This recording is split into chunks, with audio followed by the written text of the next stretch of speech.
What's going on, everybody? My name is Dale Ogunfowora, and the purpose of this video is to bring understanding. I want people to understand what it is that I do, why I do what I do, what I've been through that's brought me to do what I do. And not only to bring understanding, but my personal hope is that I can inspire somebody. I've been through some things, I've came out of some things, and have learned that by me sharing my story, I could inspire somebody, I could save somebody's life. I want you to understand what I've been through, understand that it's real. You could do what you love what you do, and be happy. So I thank you in advance for your time. I graduated high school in 2010 not knowing who I was. The crazy thing is, I entered high school knowing who I was, but I left not knowing who I was. I was someone in the beginning of high school who was myself. I had no problem being myself, and I didn't care about anybody. I didn't care what anybody thought. I was someone who read ferociously. I drew all the time. I was me, simply to say. There's no other way I could put that. As I learned that being cool, being yourself wasn't cool, I stopped doing that. And I began to want to fit in. I began changing myself to fit in. And I spent too much time trying to fit in. I had basically built myself a fake life. I had built myself a false pretense. I had made myself somebody who I really wasn't, just so I could be cool in other people's eyes. Like, I had messed around so much that I came out with poor grades. I could have spent high school reaching my potential and surpassing that, actually, but I spent my time not doing my work and just being too preoccupied with other people's thoughts of me and how I looked to other people. Upon graduating high school, I felt alone. The things that I thought I had in high school, I didn't have. I thought I had a lot of friends. I thought I had a reputation of a cool guy. I thought I was one of those cool people. But once I graduated high school and I was no longer going to school, I realized I had none of that. I realized I was alone, and that took a toll on me, because it's like you going from thinking you making yourself believe you have one thing to all of a sudden snap back into reality. You don't have that. On top of that, I was arguing with my parents every day. Like, we seemed to be fighting for everything. I was trying to get into college. My grades were so bad that I couldn't get into any of the colleges that I wanted to get into. And I also didn't even know if I wanted to start college, honestly. I was just feeling too unsure of myself and wasn't sure if college was the right thing for me to do, or if I was ready to go into college. And on top of all of that, I was going through a breakup. It was a breakup. It wasn't just a breakup. It was my break. It was a breakup with my first girlfriend, like the first girl that I really took seriously or really was interested in. So dealing with those emotions and dealing with arguing with my parents in college and everything, it was just super stressful for me, and I feel like I didn't know how to deal with it. After a while, things felt so stressful that I felt like my only option was to commit suicide. Um, I remember I felt like life wasn't worth living anymore. Like, my life wasn't worth anything. There was no point in waking up, and it'd be easier to be dead. So my plan was to kill myself. I wrote a suicide note one day and left my house planning to kill myself. This was around mid to late August 2010. Like, I don't know what it was. I don't know how I was going to kill myself, but I knew for a fact that I wanted to be done. I knew my life was going to be over. Like, I knew I wanted to end my life. And as I used to say, I don't know what it was that stopped me that day, but I do know what it was, and it was God. God clearly had another reason for my life, and he acted fast. I remember I was gonna kill myself, but I had called my friend. I had decided to call my friend. Luckily, my friend answered, because like, he's a person, one of those people that you have to call multiple times until they finally answer their phone. But luckily, he called like on the second ring, and he was available. So I called him. He picked me up that day, and I spent time with him. And as I say, I thank God for that, because as I came to find out, that was God saving my life. That was God giving me something, unbeknownst to me, giving me something to live for. My parents, having found the suicide note that I left, called the cops, and so the cops came looking for me. The cops caught up with me that night, and I was admitted into Robert Wood Johnson Hospital for thoughts of suicide. And I remember sitting in the bed that night just thinking, how did my life get to this point? Like, I was just replaying the whole day, and it's just like, wow, I'm actually sitting here in a hospital bed for thoughts of suicide. Like, who would have thought? Like, I would have never expected that. And I'm sitting there just thinking of how my life got to this point, and I was just thinking back to all the things. I just realized that I wasn't happy. I realized that I wasn't happy, and I started to think back to when did I not become happy? Like, at what point did I change? And I thought back to beginning of high school when I was being myself and all the things I was doing, the things that made me happy, such as reading and designing clothes. And I really remember designing clothes was a thing that made me really happy. It was my passion. I would do that for hours on end.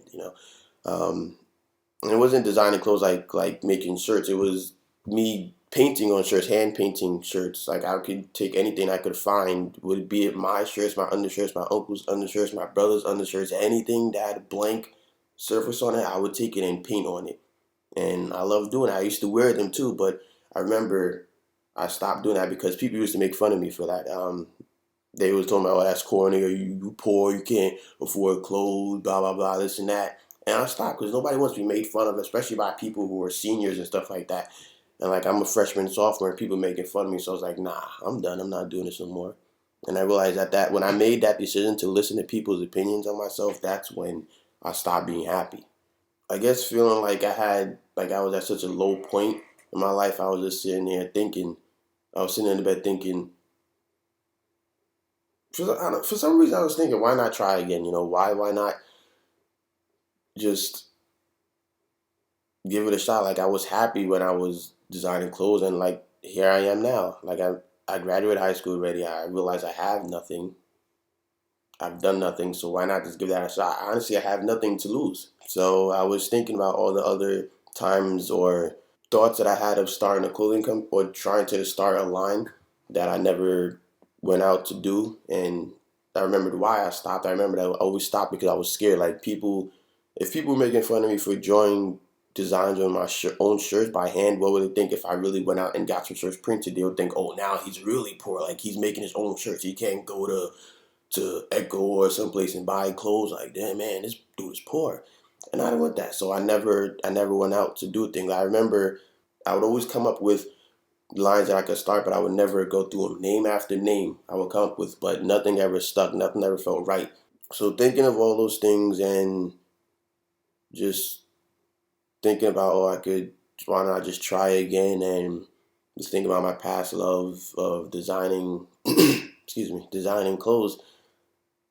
I remember just thinking, I'm gonna start. I'm gonna try. I don't know. I'm just gonna try. Nothing to lose. I'm gonna try. And I remember thinking, I don't know what it was. Maybe sometime during that day I had seen it or something, but the words "live, laugh, love" was stuck in my head. The saying "live, love, laugh, live, laugh, love." It was stuck in my head, and for whatever reason I couldn't get it out. So I just kept thinking of that. And besides that, I was thinking the type of clothes I like, which is urban. I'm a avid lover of the urban culture and the clothes that are associated with that.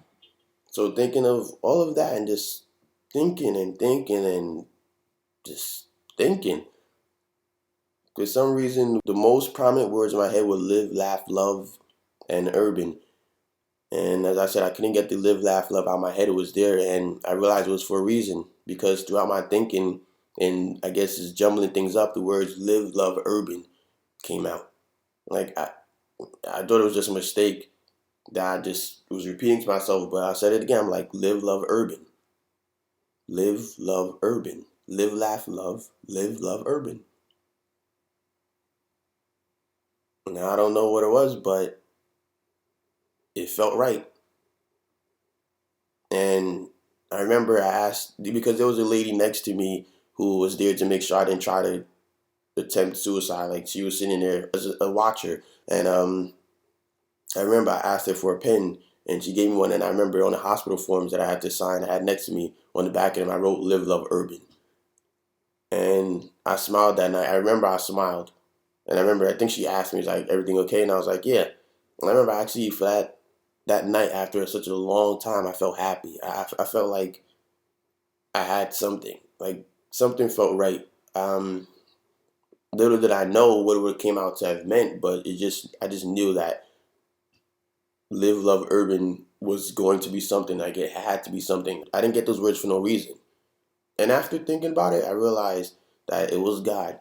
Because for me to be in a hospital bed for suicide, thinking of my past things that used to make me happy, and then this thing like having come up with lines before that never used to work. It's just like I was used to things not working out. I was used to not being ambitious enough or dedicated enough to try to start a line. So to all of a sudden feel like at the time of thinking of a line, at the time of basically about to kill myself, to all of a sudden having ideas for something, I realized was God. Like yet again, it was the second time God was giving me something to live for. I didn't know at that moment. I didn't know what Live Love Urban was going to be, but that was God saving my life yet again. A couple of weeks passed, and I knew that I was going to start a brand. I knew that Live Love Urban was going to be what I was going to do, and I was going to do it fully. Like no more painting shirts, no more hand painting shirts. Like I was gonna do it. Like I had nothing to lose. I felt like I was so low that there was nothing for me to lose at this point, and I just knew that's what I was gonna do. Live Love Urban was what I was going to do. I remember I was still going through treatment. I got it was a thing of about a span of 2 weeks, 2 or 3 weeks that I was going for treatment, and I remember all I could think about was Live Love Urban, Live Love Urban. That was the only thing that was on my mind, and I felt happy about it. Like I felt like I had something to live for. I felt like I have I have a purpose, you know. Like whereas before, like just a couple of weeks ago, I felt like I had nothing and I was going to take my life. I feel like from going from feeling so empty to feeling like I have something there was a gratifying feeling, and I remember I was extremely happy about it, and that's what I was gonna do. October came, and I remember I spent weeks upon end bugging my parents to help me start a website or to get my brand up. Like I was starting school, but even through school, like a new experience of college, that's all that was on my mind. Starting my brand, getting Live Love Urban up. That's all I wanted to do. So do a lot of nagging and bugging and a lot of effort, I finally got my website up. I finally produced my first shirt, like my real first shirt. And that was just by hand. It was an actual shirt that I got printed. And I remember I was ecstatic. I couldn't even describe how happy I was. Just going from having nothing really to all of a sudden doing something was, it was an amazing feeling. I felt passionate again. I felt happy again. And I was doing something that I love, but to another level. And it made me happy. November 2010 came, and I remember like I was after just so quickly jumping into my clothing brand and like everything was going good the first month or so. I remember business started to become real. You know, like as I said, research was important. I didn't do my research. I just flew right into it. So all the factors and all the money required became things that were necessary and became real to me. So we had to deal with those things, and I remember like I felt like I slowed down. I was like, okay, this is not as fun as I thought it was going to be. You know, like this is real. You know, um, and I remember during that time, tragedy struck my town of Edison, New Jersey. Something happened that blew everybody's mind, and like nobody expected it to happen. A friend of mine, since I moved out here in fourth grade, um, he committed suicide. His name was Charles Conley, and if you know one of those people that everybody loves, you know, one of those people that everybody likes, he was one of those people. Parents loved him, students loved him, teachers loved him, people from out of state loved him, knew about him. Like he was a star football player. He was that person. He was just that person, you know, he was that guy, he was that dude. Um, you know, he's always smiling, he was always happy. And like I don't know if everybody felt the same way, but the way I felt about it was that him of all people was like through high school he was the man. Like your life was amazing. What reason would you have to kill yourself? And no one would expect that. I did not expect that. That came as a shock. That's when I realized, like, you really don't know what people are going through. You could be the most popular person and still be going through things, you know? Life is real for everybody. It doesn't you could don't think somebody's life is perfect. Don't think somebody got it all because you don't know what they're going through. You don't know. I remember one night as we were our whole town was mourning together and we were trying to help each other, be strong and just help each other through our loss. We hired a service for him on a football field, the Shamrock football field where he played when he was younger. And I remember, like you guys know how big a football field is, and I remember so many people came out. It was crazy. Like it wasn't just people from my high school; it was people from all over. And I remember I was like, wow, this guy really was that person. Like he knew a lot of people, or not a lot of people knew about him. And then that same night, just hugging people, trying to help them like feel better. Oddly, I wasn't crying, and I remember what was going through my head that night. I was just thinking of how much his suicide affected people and affected everybody. And I remember thinking, most importantly, I had just gone through a month, a month and a half ago or so. Like I was where he was. I was feeling like I wanted to take my life. I remember thinking, like I was blessed to make it out, but unfortunately he wasn't. God blessed me with a will to live again and not take my life, but unfortunately he didn't get that same thing. And I remember was feeling like, wow, like if I had shared my story or shared my experience with people as opposed to keeping it under wraps and keeping it from people's knowledge because I thought they judged me. If I hadn't worried about that, I could have saved him because he would have moved. Like he would probably came and talked to me. He would have been like, yo, man, I'm probably feeling the same way because we were able to talk to each other like that. So he probably would have told me how he was feeling. And I would have told like, nah, man, it's not worth it. I personally feel like I could have saved or helped saved him. This me not sharing my experience was selfish, because if I was going through something that he had just, he at the same time probably was feeling like I could have helped him. I really could have helped save his life, and that really took a toll on me. Like just seeing the effects of his suicide and what it did to people really bothered me. I realized that going through an experience and then not going through such a crucial experience as I did, and then not sharing it, not because, oh, like, look, everybody, I went through suicide, but I guess sharing it, growing up, maturing through that experience, and then sharing it because saying, look, people, this is real. Like,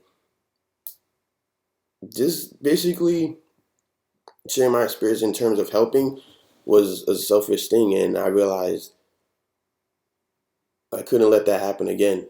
I realized that suicide is real, and I realized that I couldn't just have my experience does not be known. I could help save somebody else. Through my experiences, someone could see that suicide is not the way. I knew I had to do something more. I knew I had to be about more. Since we're on the subject of suicide, I just want to say a couple of things. Suicide is not the answer. Not only is suicide not the answer, it's not your time to die. Like if any of you are watching this video right now and you've known that you had thoughts of suicide or you're currently feeling like life is not worth living, get help. Talk to somebody about it. Share what you're thinking. Get help. Suicide is out. It's not the answer. It's not your time to die. And think about it, there's people that die every day, and you're alive. You're alive for a reason. You know what I mean? You don't. Of course, we may not know what that reason is yet, but you just gotta find that reason. Suicide is. It's not your time to die, so don't feel like you should be taking your life. And on top of that, the bigger thing that I learned besides yourself is that you affect a lot of other people. When you take your life, I know there's people that love you. When you take your life, you're hurting them. You're hurting your friends. You're hurting the people that knew about you. You're not just taking your life, you're taking a piece of their life. You're affecting them. And when your life, yes, when you kill yourself, your life is over. Cool. You feel like that's it. You've ended your life. Like your sorrows are over. Your sorrows are over, but other people's have just begun. If you're feeling down, if you feel like suicide is what you want to do, think about other people. Think about the people that love you. Think about the people that it will affect. You don't want to put them through that. So get the help. Not just do it for yourself. Do it for other people that you affect. Suicide is not it. It's not the answer. You're here for a reason. It's not your time to die. It may take some time, but find that reason. Find the reason why you're alive and find something to be happy about. Don't take your life. 2011 came and my town was still recuperating, like everyone was still getting over the fact of dealing with the fact of what happened. And it was, I'd say, mid 2011, simply put, there's no other way to say it. I fell in love. Not only did I fall in love, but I fell in love with somebody who didn't love me back. I must have been so in love. I was so in love that I didn't realize. One time we got into an argument and we stopped talking for a couple weeks, and then I came to find out that she had a boyfriend. And I remember thinking, like, how do you have a boyfriend? Like, how is that possible? Does it take time to get a boyfriend? Don't you have to be talking to someone for a while to have a boyfriend? You couldn't be talking to somebody for a while if we were together all that time. And sitting through that, I realized, like, I was so in love with her that I didn't realize that she must have not just loved me back. Maybe she liked me back, but she didn't love me back. I had fallen for her and she didn't feel the same way for me as I felt about her. And it hurt.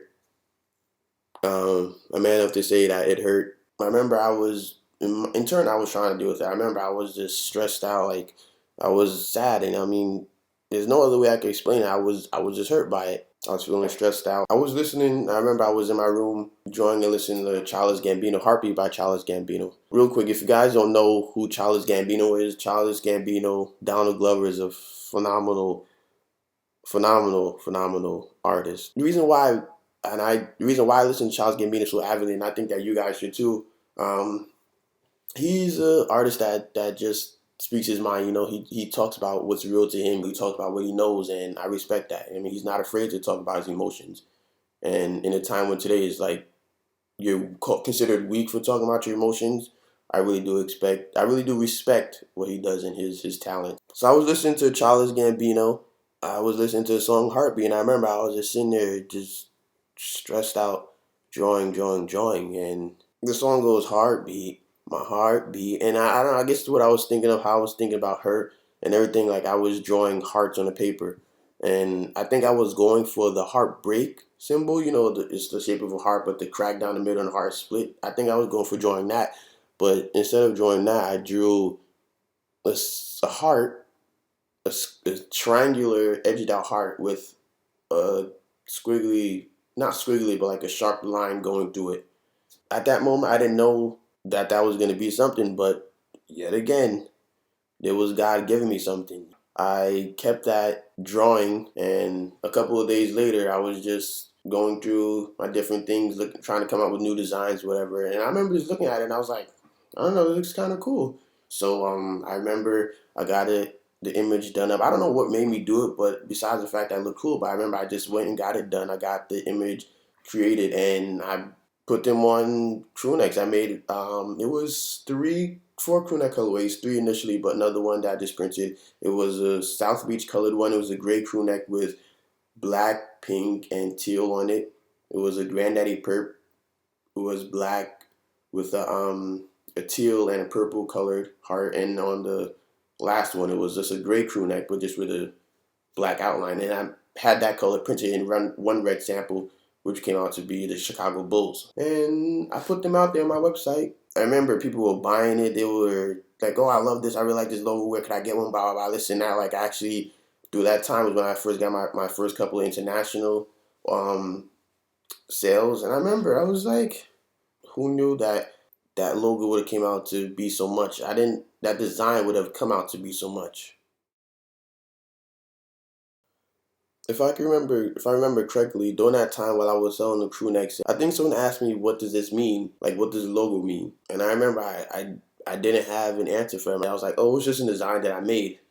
But a couple days later, I was really thinking. I was like, "What does this mean?" I have it here in my paper, and I'm like, "What does this mean? Why is this here? Why did I get this vision? Why did God give me this vision?" And I remember thinking about I just ended up thinking about all the things that I've been through and experienced within that last year. And I was thinking about when I came up with the design, the drawing, and I remember I was thinking like how I was going through a heartbreak and how I was feeling about love, and before that was suicide, my friend's suicide, and even before that, like me starting my brand and me in turn dealing with thoughts of suicide.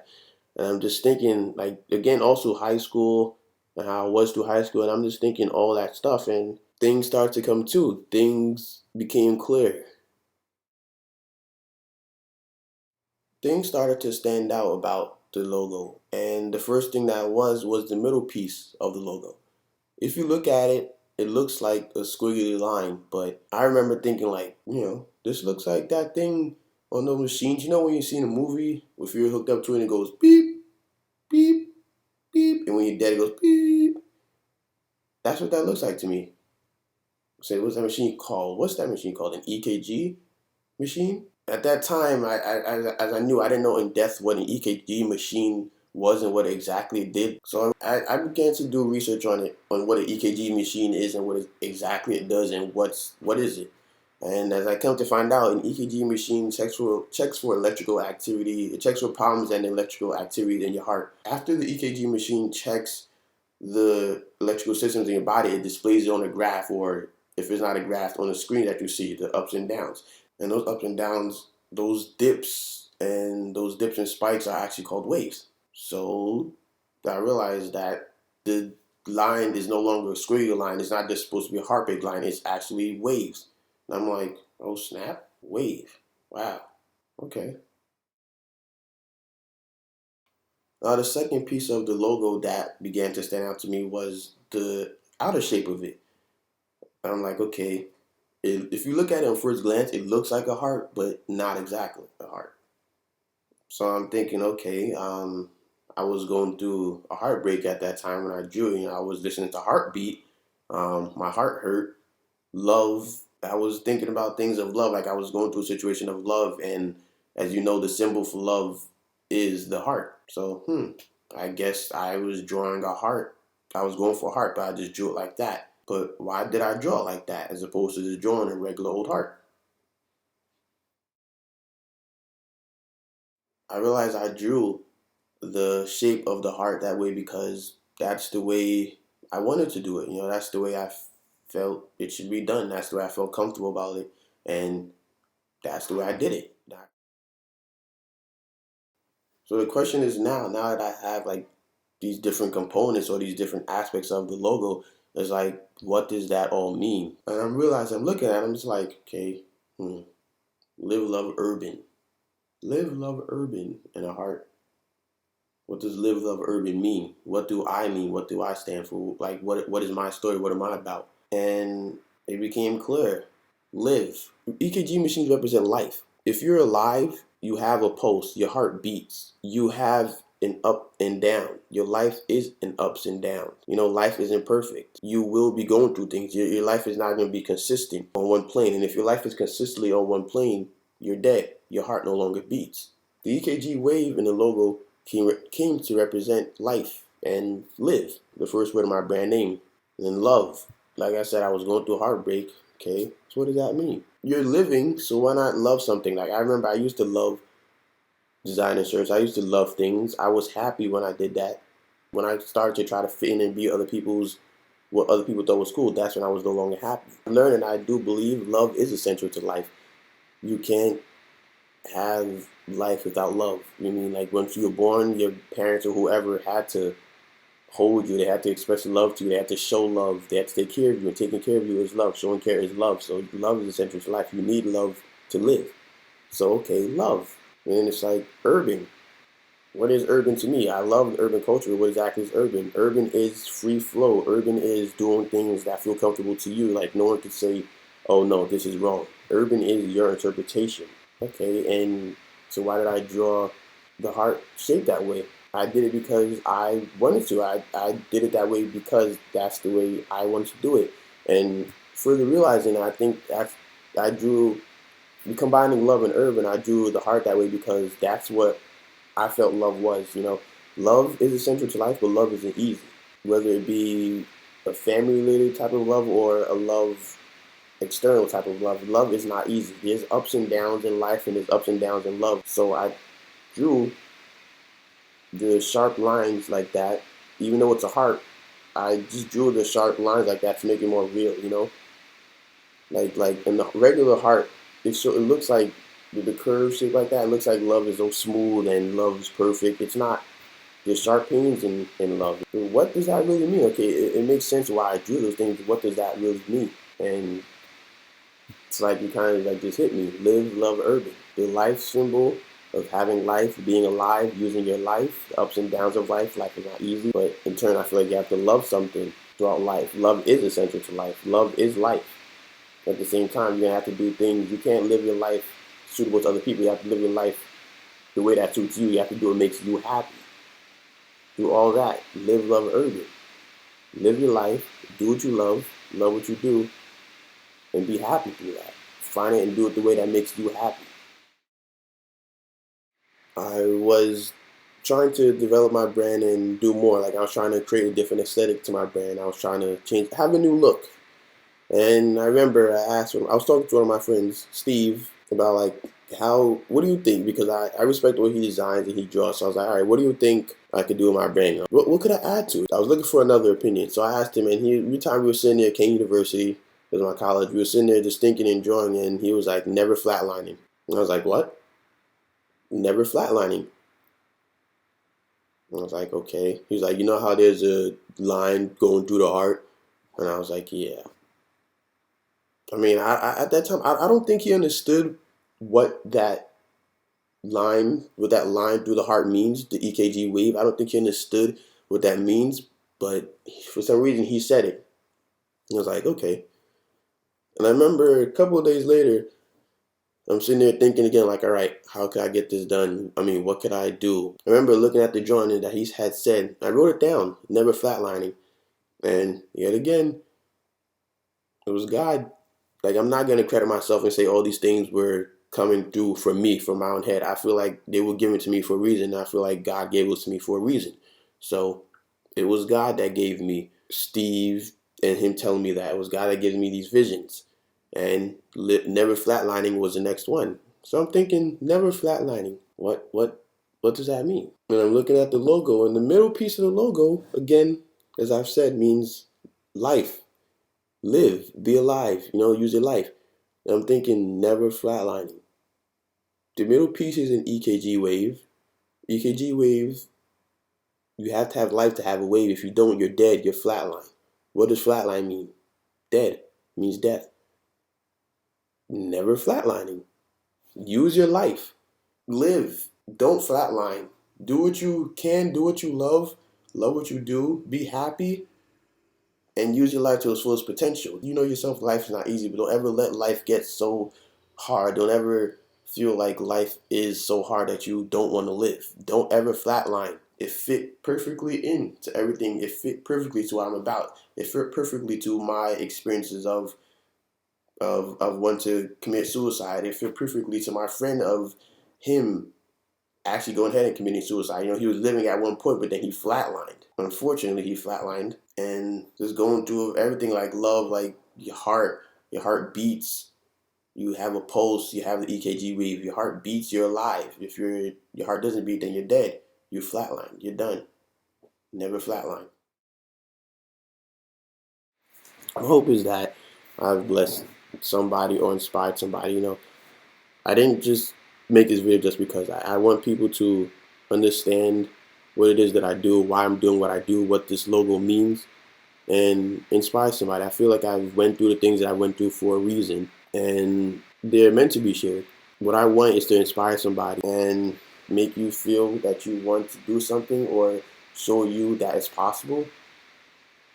I would have achieved my life's purpose, is what I think. I would have blessed somebody. I would have been able to use my experiences that I went through for good, not just happen to be there. Like what I still feel like I played a part in one life being lost. As I said, if I had shared my story, I could have saved my friend. I could have helped him. But by me not doing that, he's gone. And I don't want that to happen again. I want people to know that this is real. You know what I mean? I'm not perfect by a long shot. I'm not perfect. I'm still dealing with stuff every day. You know what I mean? I'm not perfect. But I want you to know that it's possible. Thank you guys for watching, and hope that I could have touched somebody. Much love.